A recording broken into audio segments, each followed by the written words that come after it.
Medical Legal Disclaimer. This booklet is intended to provide general educational information for adult individuals looking to rule out craniocervical instability, CCI.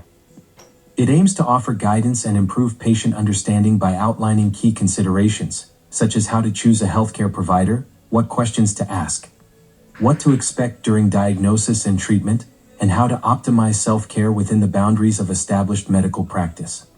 Although this booklet was not authored by a single leading specialist in the field, it was developed by a multidisciplinary team, and the information presented is based on current clinical guidelines and the latest available peer-reviewed research at the time of publication.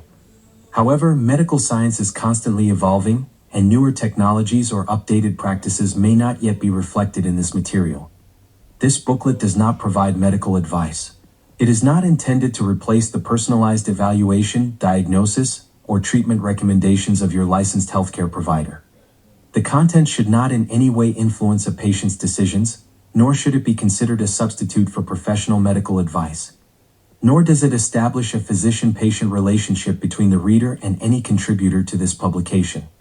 Each individual's medical condition is unique, and decisions regarding diagnosis, treatment, surgery, or rehabilitation should always be made in direct consultation with a qualified healthcare provider who is familiar with your complete medical history and current clinical status.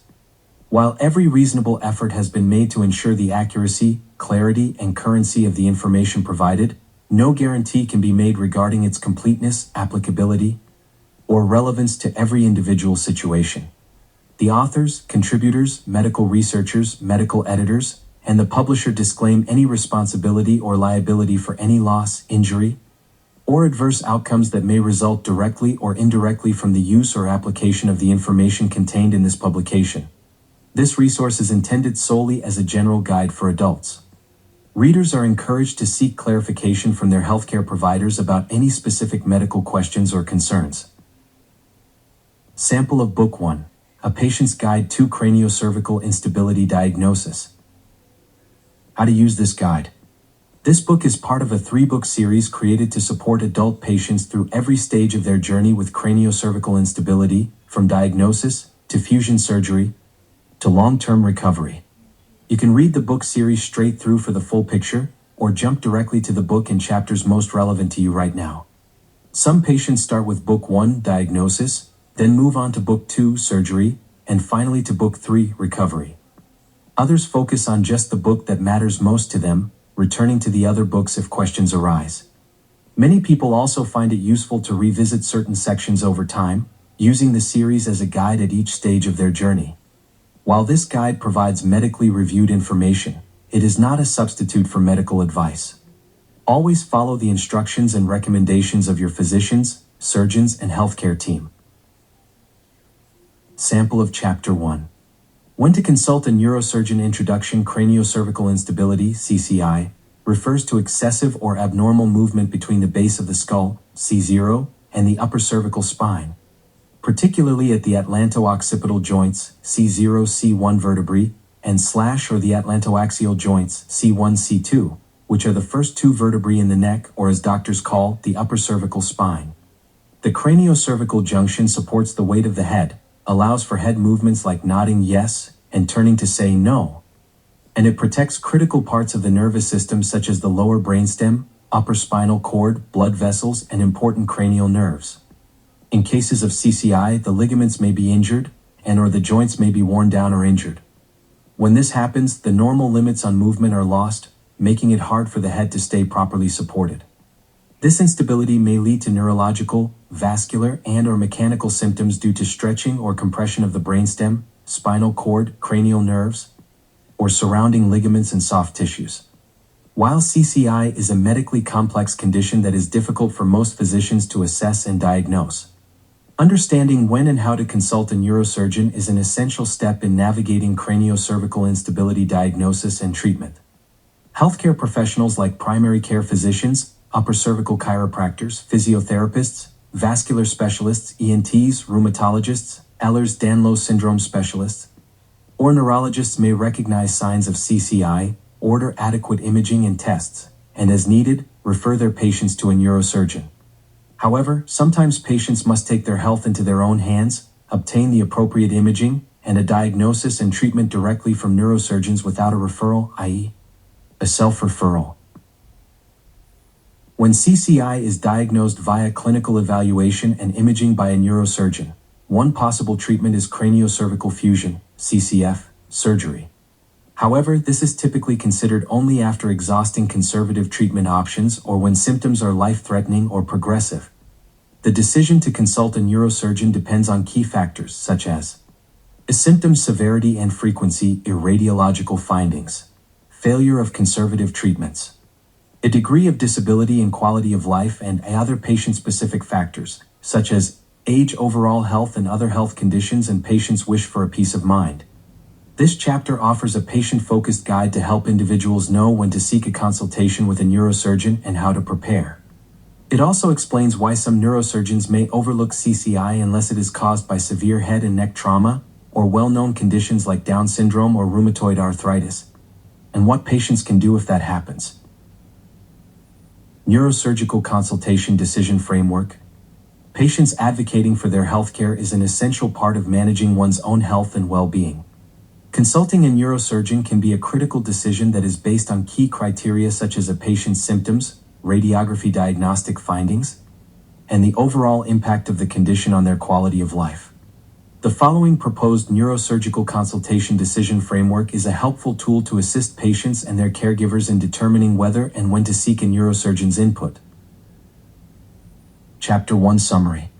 Understanding when to consult a neurosurgeon is a key step in effectively managing craniocervical instability, especially when symptoms significantly impact daily life or conservative treatments have failed.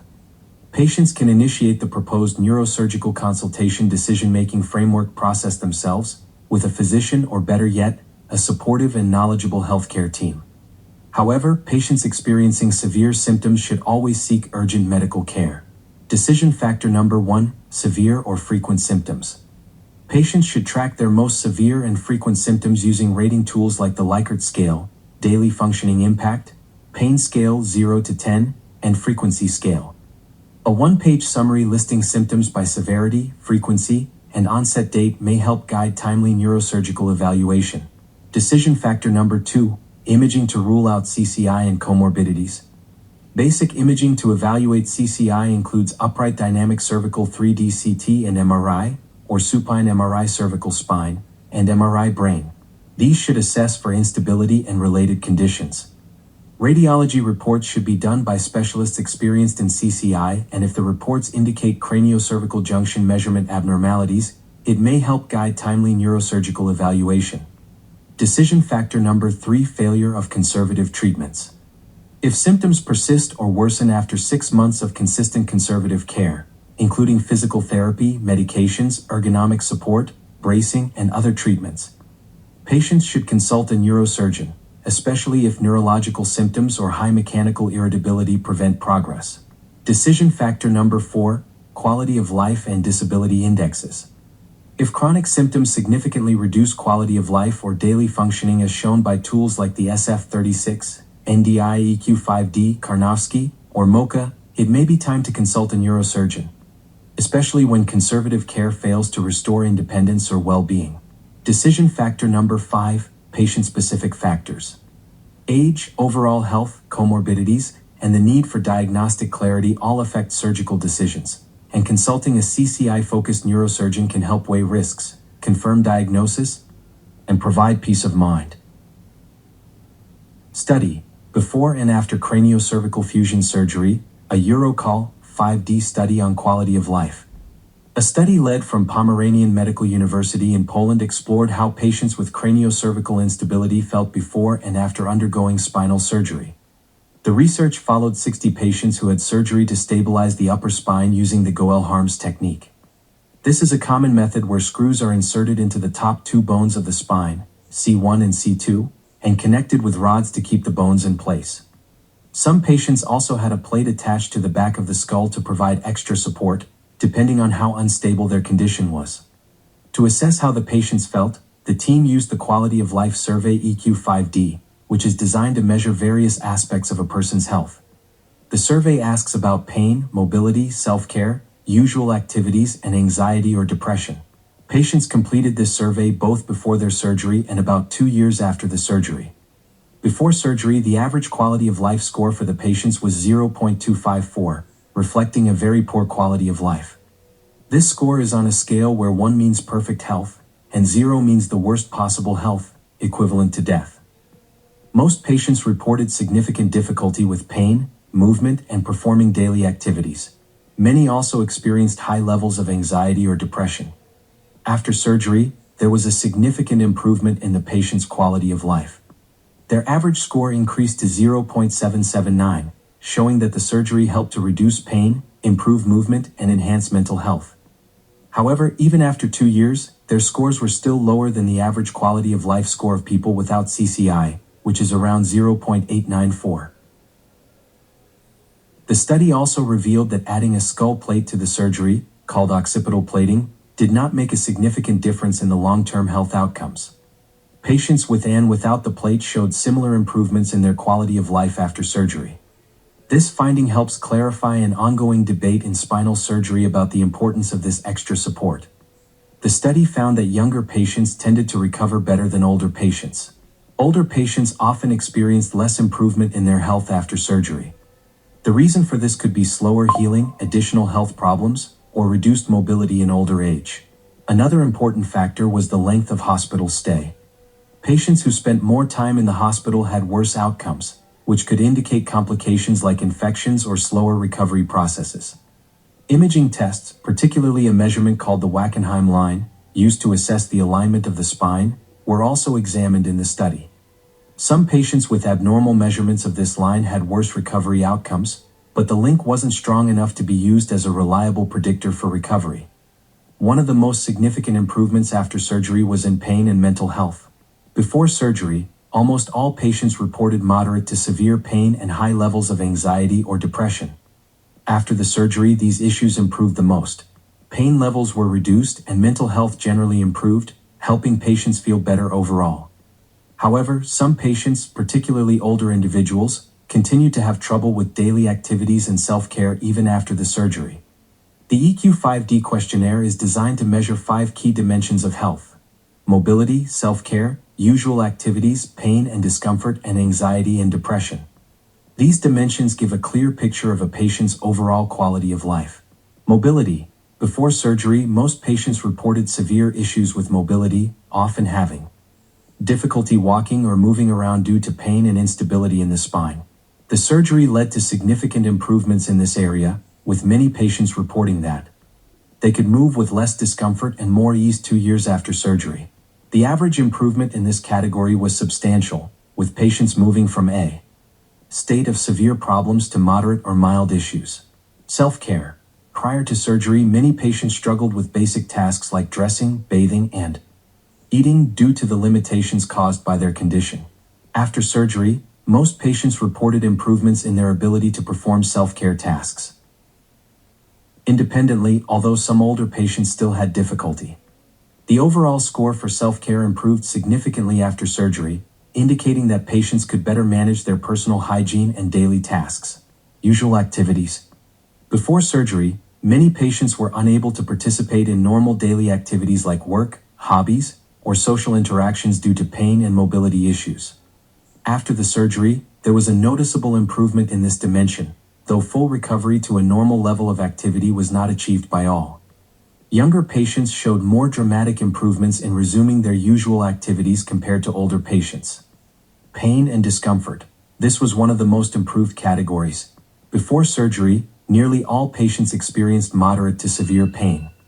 After surgery, pain was significantly reduced for most patients, improving their overall quality of life.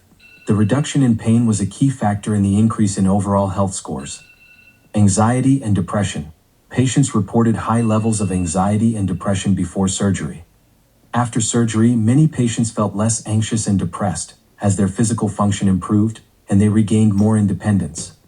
This was another major contributor to the improved overall quality of life scores. This study highlights that the Goel-Harms technique for stabilizing the upper spine in patients with craniocervical instability can significantly improve quality of life. While surgery leads to improvements in mobility, pain, and mental health, full recovery to normal levels is difficult to achieve, especially for older patients or those with longer hospital stays. The study also suggests that the addition of a skull plate does not provide significant additional benefits in improving the patient's quality of life, which could help simplify the decision-making process for doctors and patients when considering surgery. Overall, the findings from the EuroCall 5D survey show that surgical treatment for CCI helps patients feel much better but doesn't always return them to the health levels of the general population. This study is important as it gives doctors and patients a clearer understanding of what they may expect after surgery and helps them make better, informed decisions about treatment options. Sample of Chapter 2: Finding the Right Neurosurgeon Introduction. Choosing the right neurosurgeon for craniocervical instability (CCI) is one of the most critical decisions a patient will make in their CCI healthcare journey. This condition is complex, underdiagnosed, and often misunderstood, making it essential to find specialists with the appropriate expertise and approach. Below is a general guide of what to look for and consider when selecting a neurosurgeon, but first, a practical surgical overview will help provide patients with a basic understanding of craniocervical fusion (CCF) surgeries before they start looking for a neurosurgeon. When seeking a neurosurgeon or consulting with physicians in general, it's important to have patience and realistic expectations. Not all doctors will be familiar with or up to date on complex conditions like craniocervical instability (CCI) or related disorders. These are nuanced, evolving areas of medicine, and finding the right specialist may take time and persistence. Advocating for yourself or your loved one, while remaining respectful and informed, can make a significant difference in receiving appropriate care. A brief history of craniocervical fusion surgery. Fusion procedures were first used to treat internal decapitation, a serious injury that can result from severe trauma, Down syndrome, a bone problem called os odontoideum, rheumatoid arthritis, Grisel syndrome, a rare condition that can happen after an upper respiratory infection in children, and tumors in the upper part of the neck. In the past, physicians only suspected upper cervical instability in these specific types of cases. Other conditions or injuries were rarely considered likely to cause instability at the craniocervical junction. These fusion procedures were especially important for treating very evident cases where the bones in the craniocervical area were obviously out of place. This misalignment could usually be seen during a physical exam or on basic MRI or CT scans taken while the patient was lying down. This problem could cause pressure on the spinal cord and brainstem, and surgery was only done in cases that were life-threatening. By the early 2000s, techniques such as the Goel-Harms method, along with the use of improved spinal hardware, had further refined upper cervical fusion surgeries, establishing them as the gold standard for stabilizing the upper cervical spine. Over time, improvements in surgical methods and instrumentation have led to higher success rates, making these procedures vital for restoring craniocervical stability and preventing neurological complications. In the last decade or so, a growing number of leading neurosurgeons recognize that the craniocervical junction can be affected not only by the traditional factors listed above, but also in chronic inflammatory conditions, chronic infections, patients with connective tissue disorders such as Ehlers-Danlos syndrome, and trauma cases where the instability was overlooked. This increased attention was due in part to advancements in imaging techniques such as upright and dynamic positions of head and neck flexion, extension and rotation, and a better understanding of the condition's impact on neurological function. As a result, there is a specialized group of neurosurgeons who are knowledgeable in diagnosing and treating CCI, including occult cases of CCI and AAI. Within this group, an even smaller subset of neurosurgeons focuses specifically on CCI in the context of EDS, complex Chiari, and commonly associated comorbidities. These highly specialized CCI neurosurgeons take a holistic and advanced approach to diagnosis and treatment. They do not rely solely on measurements or static imaging. Instead, dynamic imaging plays a crucial role in their assessments. With the skill to accurately interpret complex imaging alongside a comprehensive evaluation of symptoms and tests, they grasp the complexity of this injury. Their expertise extends beyond traditional causes as they recognize connections to chronic infections involving conditions such as mast cells, hypermobility, and connective tissue disorders.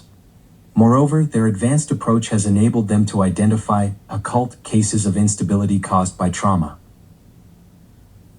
In recent years, emerging research suggests potential common CCI comorbidities including hypermobility, EDS, eagle jugular syndrome, mast cell activation syndrome (MCAS), and adult tethered cord, to name a few.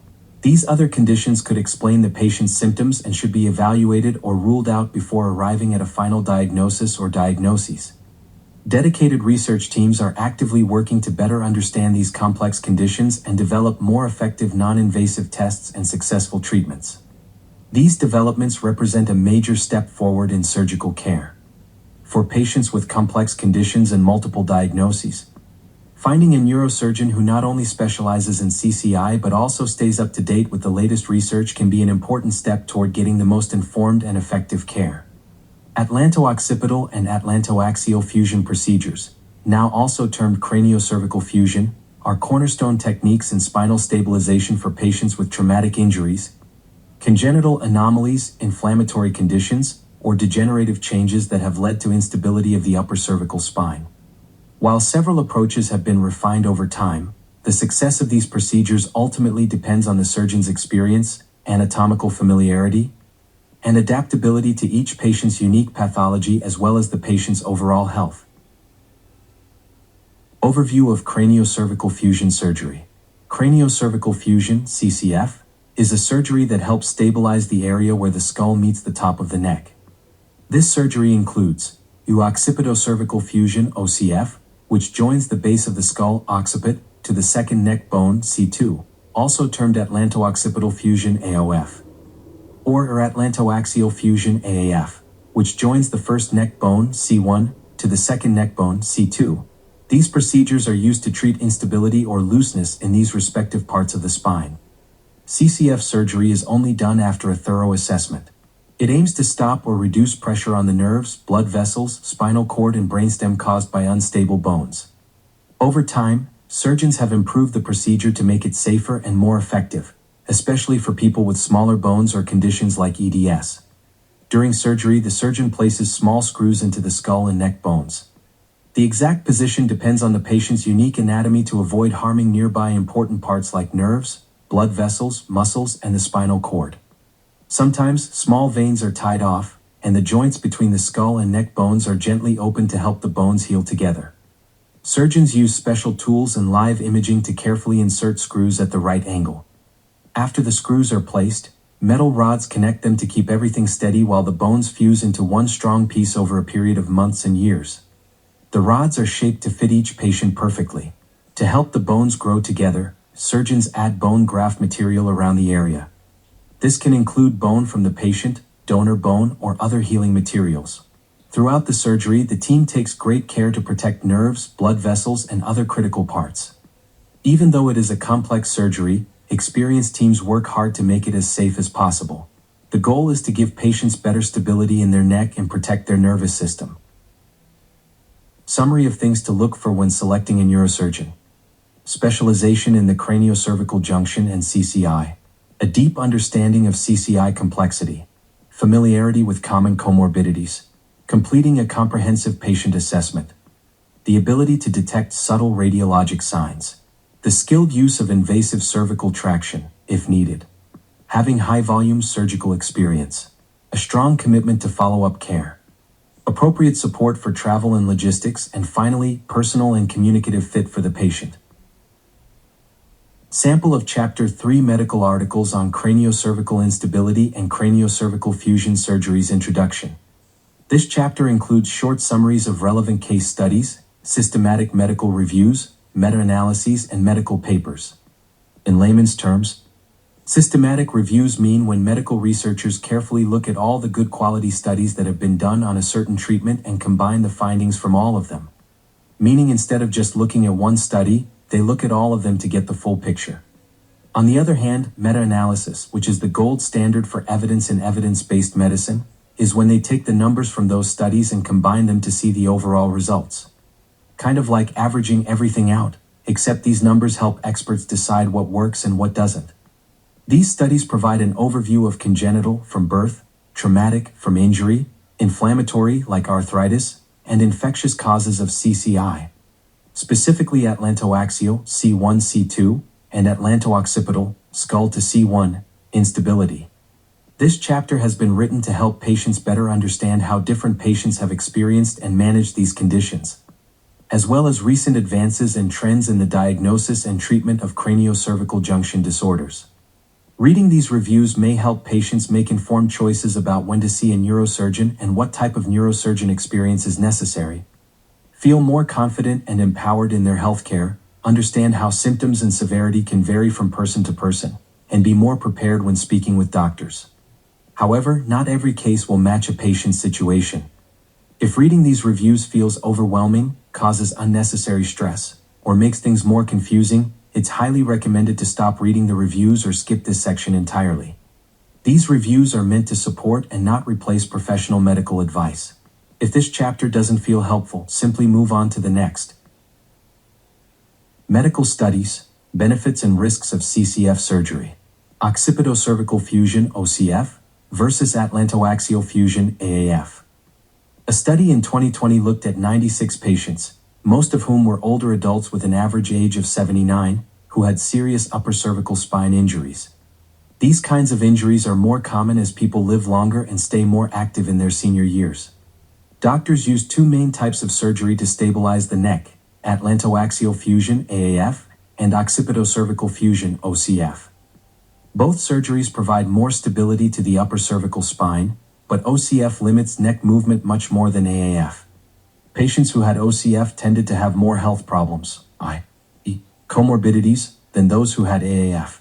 Common health problems in these patients included osteoporosis or osteopenia, i.e., weaker bones that may not hold screws or plates well, heart disease or high blood pressure, which can raise the risk of surgery, diabetes, which slows wound healing and increases infection risk, lung diseases like COPD, which can make recovery and anesthesia harder, memory problems like dementia, which can make rehab and follow-up care harder, degenerative spine disease, where other parts of the spine are already stiff or weak.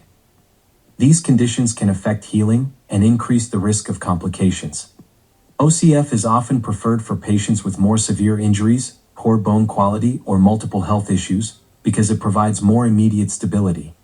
Of the 96 patients with an average of 79 years of age, 52 had AAF and 44 had OCF surgery. All were followed at least 6 months after surgery.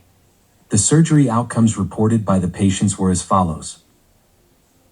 Warning: empty page. Fusion complications. A study from 2010 aimed to look at the rates of complications that happen during craniocervical fusions and to explore strategies that can help reduce these risks before and during surgery. The study analyzed 2,274 procedures for complications.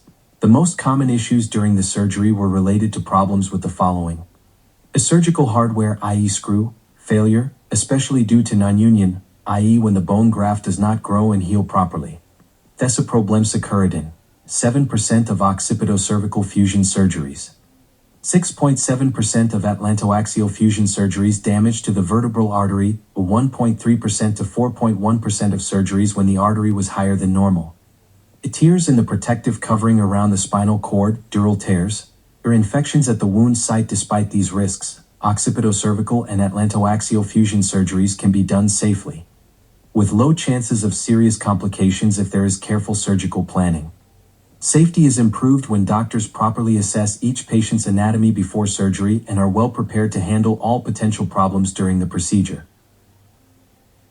How HEDS patients often face a chain of serious conditions. Connective tissue disorders, CTDs, are a group of conditions that affect the body's connective tissues, the parts that hold everything together like joints, skin, and organs. These disorders can lead to a wide range of problems, especially with movement, the immune system, and the nervous system.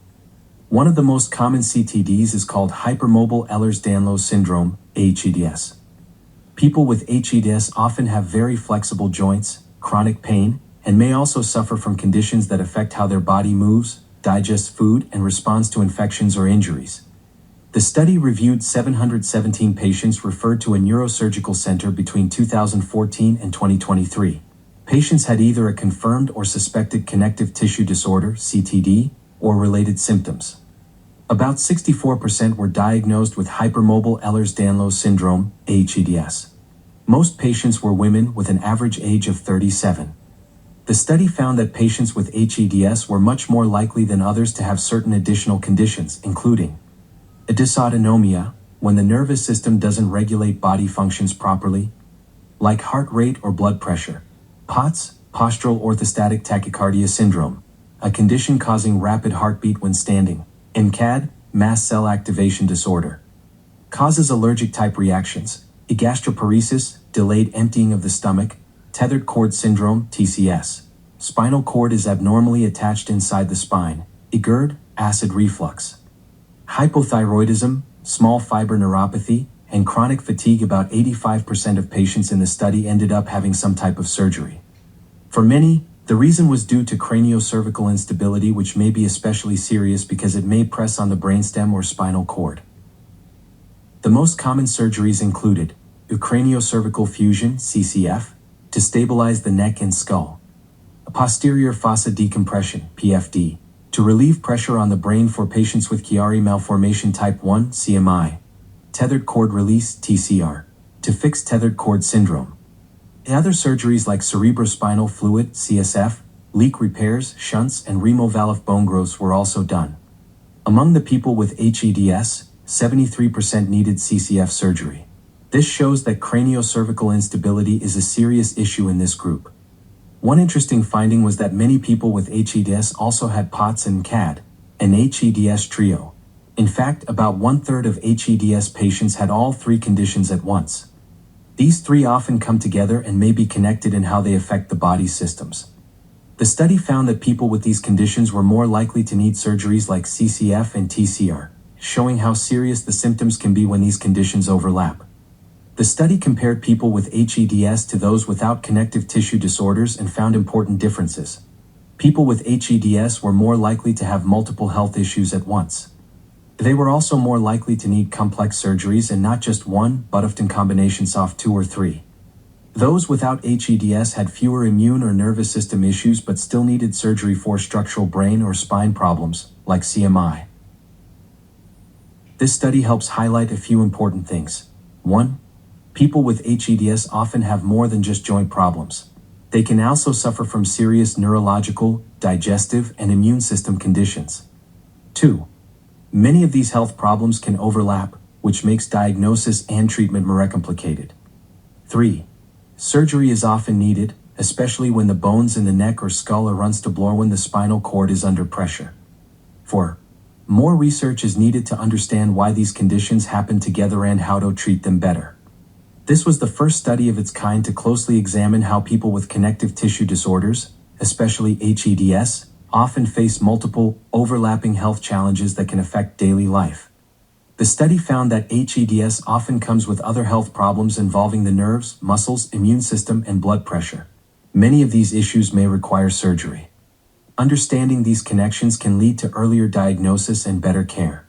For doctors, it highlights the need to look at the whole patient, not just one problem at a time. It is important to note that the study focused on severe cases at a surgical center, and it may not reflect every HEDS patient. Ongoing research may help improve how physicians recognize and treat these complex conditions. Chapter 3 Medical Articles on CCI and Craniocervical Fusion Surgery Summary. This chapter provides an evidence-based overview of what research reveals about fusion surgeries. It empowers patients to understand the medical literature, ask informed questions, and place their own treatment options within the context of current scientific knowledge. It helps patients understand what medical research says about craniocervical instability, CCI, and craniocervical fusion, CCF, surgeries. It highlights both the benefits and risks, compares different fusion approaches, and reviews complication rates and outcomes across different patient groups. By presenting medical evidence in plain language, patients and caregivers can better understand the factors that influence surgical decisions and long-term results. This chapter includes medical studies show both the potential benefits and risks of craniocervical fusion as surgery. Different surgical approaches such as occipitocervical fusion, OCF, and atlantoaxial fusion, AAF, are compared with key differences explained. Complications are discussed in detail, including general fusion risks, specific challenges with C1-C2 fusion, and reported complication rates.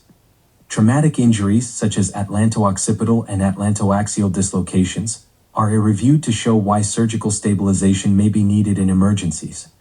Special populations are highlighted, including patients with Down syndrome, Ehlers-Danlos syndrome (EDS), hypermobile EDS, HEDS, and rheumatoid arthritis, all of whom may face unique risks and outcomes.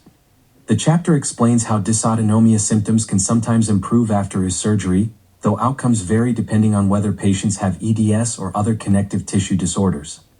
Rare but important conditions such as Grisel syndrome in children are discussed, showing how oral surgery, throat infections, or upper respiratory infections can lead to CCI. Research on infection and inflammation is summarized, showing how these processes themselves may cause craniocervical instability. A comparison of past and current medical literature helps patients see how a diagnosis and treatment trends have evolved over time. This is a small sample of Book 1.